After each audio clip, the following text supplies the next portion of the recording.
Yeah, right?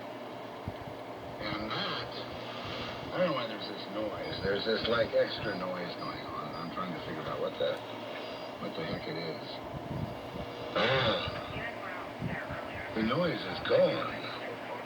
How lovely. Greetings in the name of the Most High. God is everything. Nothing else much matters. God's thing, man. God's thing here. And right now, they put some hoses on me. I knew this was going to happen with the Substack thing. And when I'm attacked naturally, all my allies, friends, they disappear. No, leave him alone. He's sick. Okay. Yeah, that's the way. Hey, that's why we become tough. We remember those who stood with us, those who didn't. And we go up and down. And, what counts is when people are there when things are going sideways or downwards or something's fucked up, and something's screwed up. Then there's people around. They don't have to give you advice, but they're there. There's a support. And I felt like I had a lot of that when I was in the hospital. I think I have a lot of good people, and I'm around too for them, when we need that. But that's a kind of a litmus test of loyalty. And we certainly have to have that going forward. We can't have a bunch of Judas goats. We can't have a bunch of people that disappear when things, go weird, right? And then there you are. It's like, oh, I'm having a little hard time. Oh, there's no one around. Gee, hello. Oh, I'm having a great time. Hey, look, there's all these people around now. Can't have that. We gotta cut that with a knife. Okay, goodbye. Hello. And goodbye. Hello to people that are there. Goodbye. If they're not there, then, the next time you're in trouble, they're not going to be there either. So you just remember that. And also pray for your folks on the front lines. This Owen Schroyer thing has really got me bugged. You know what I mean? There's just not enough support. And there's a great example of what I'm talking about right there. There's Owen Schroyer in a lot of trouble. He needs, we should be just on this every day, and I am on it every day. But I want to encourage all of you. And no guilt, come on, no guilt. But, we should be on that every day. We should see where we can serve the Lord in that situation, because this is just, I don't want to start crying, but it's bad.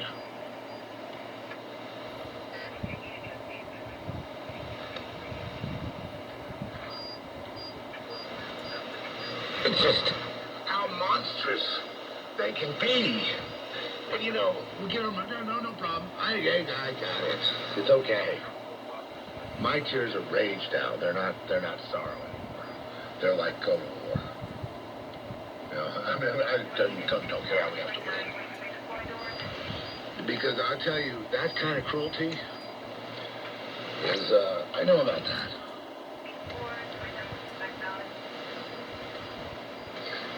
Is when you're vulnerable, they kick you. And they put you deeper in. They torture you then to try to break you. I've gone up against all the Satanists. I've gone up against this very same demon, same thing. They get mean when you're down.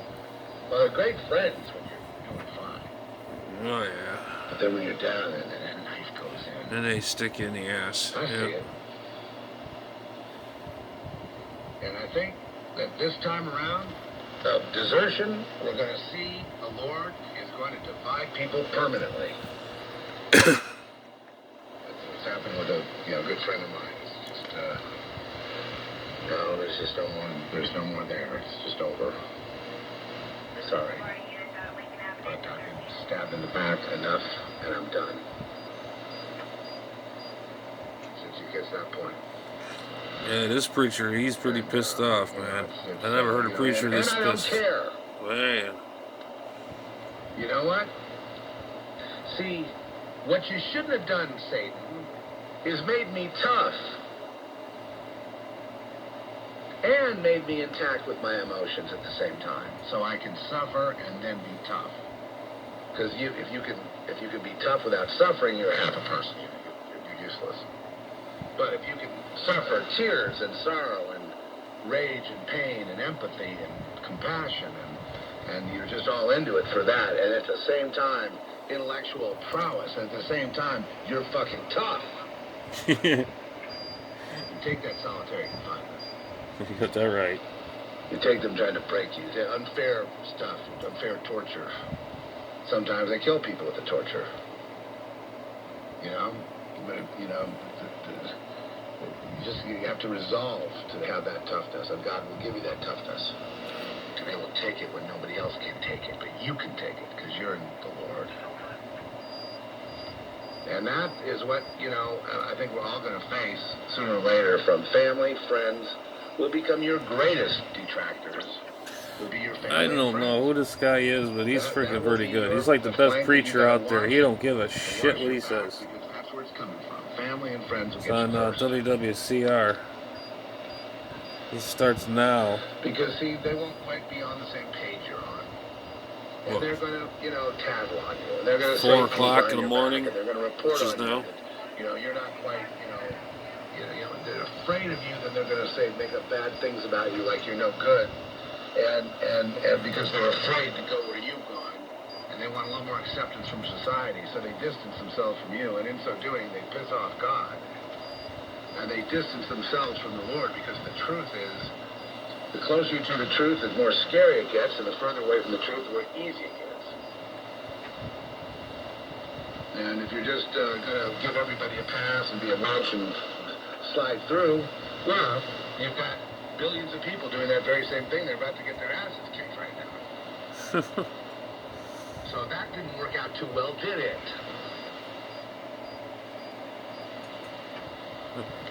I love this guy already. And those who stand with the truth and stand the hard, you know, have to sometimes stand alone. You guys will be rewarded greatly.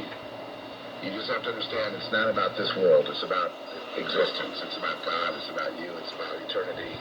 It's about your position in all of this.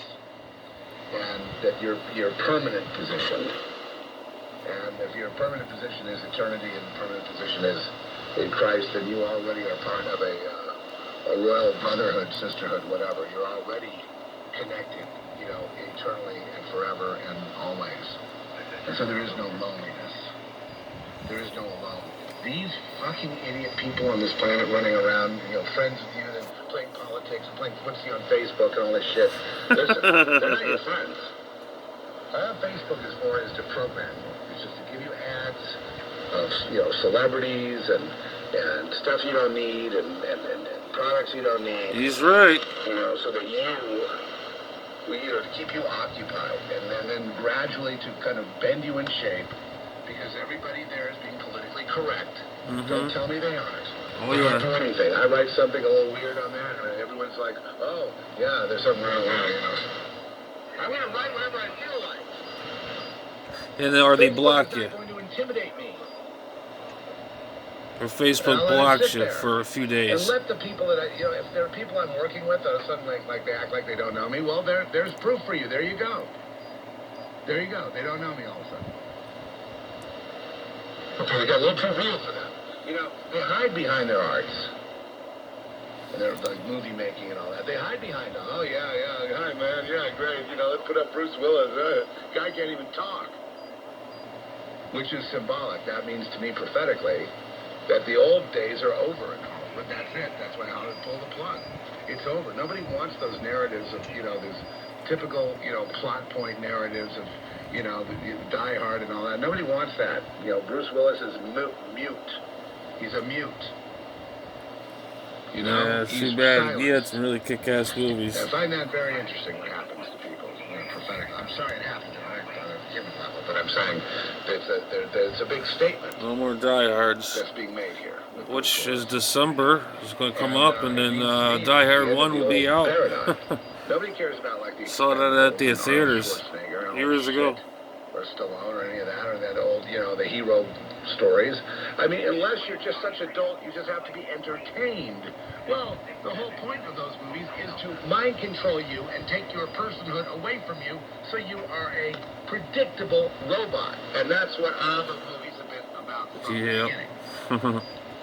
To to make you like certain things and not like This certain guy's things. right, Like the hero, man. don't like the villain.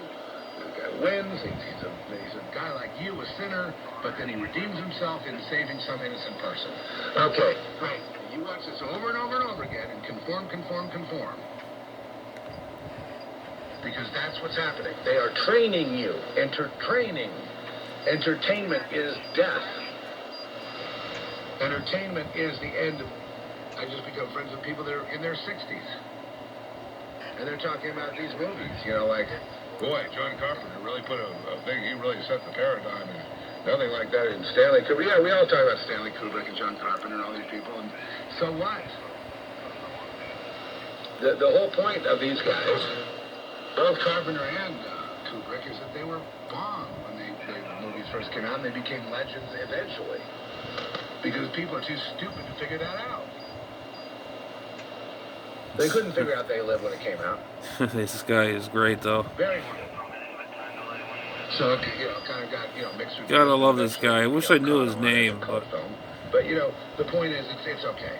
The stupid public, it's okay. If anybody knows his voice or whatever, who he is, and if you do anything different, let me know in the comments below.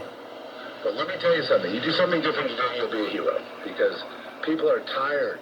He's on Wwcr, Nashville, Tennessee, aired on Sunday mornings at 4 in the morning. And here he is. Doing this for political correctness to get you to cry at the right moment and feel these things at the right moment, and in so doing, they're entraining your mind to have those reactions in real life and not call anybody on their bullshit, not call anybody on anything.